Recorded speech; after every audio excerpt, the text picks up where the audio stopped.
nakakadalawang balde na ako. Last na yung isa. Nakakadalawang balde ka na ngayon. Ubus na to. Mayroon pa isa dyan. Oo. Tapos para sa linggo, yung anak ko, luluwas siya, may dalang 4 na rin. Luluwas yung anak mo, may dalang ilang balde? 4. 4. Para naman sa araw ng Sabado at Linggo yon. Apo. Yung ngayon, 3 balde na naubos mo araw ng Biyernes. Apo. 30 kilos. Masasabi mo ba ting maswerte ka sa ganitong business?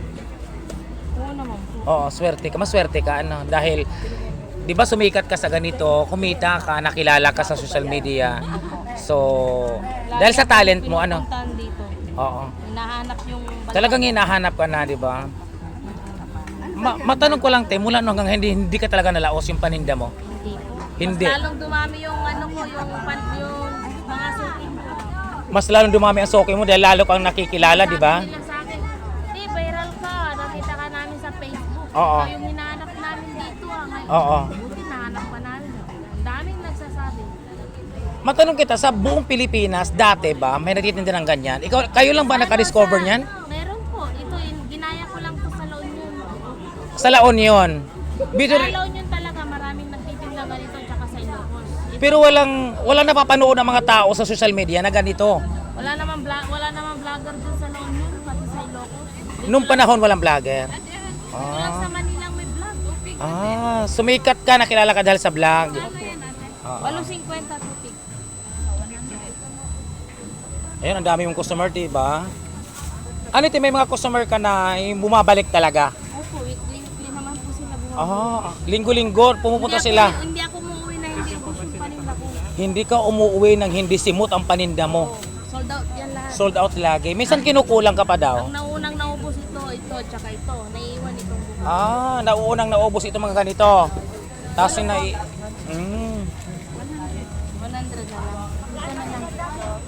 Sa tingin mo, kung hindi ganito ang business mo, kikita ka kung hindi ganito ang business mo? Hindi.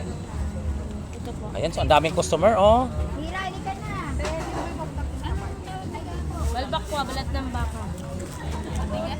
Malambot po. Libre tikim yan. 300. Libre ticket. Sa kanyan, sa tubig. Ito naman, te, ilang linggo ito bago masira? Nasisira ba to hindi? Ano yan, 3 days lang yun. 3 days lang, maaari na siyang masira. Ito, ilang linggo bago masira? 3 linggo. 3 linggo. Itong parang nakabalot sa dahon ng banig. 4 na araw. 4 na araw. Yung kalyente mo, Isang linggo mahigit to. 1 linggo mahigit bago masira. Pwede isa lang nito. Pwede po, 35. Kuan talaga to, yung tubo talaga Apo. ang kuan. Tubusaw na siya, ma'am. Bira lang kayo makakita ng ganyan. Linuto sa katas ng tubo. Oo. Ayan. Magkano isang ganyan? Dahon ng ano yan, te? Dahon ng nyog? Oo. Ilocano lang yan ang nakakaalam yan. Ganun po ba? Ilocano ho kayo. Kaya pala tinatangkilik nyo rin. Lande, ito lang ang Okay. Ay, Patopat. patupat. bili na ho kayo. Pauubusan na. Mm-mm.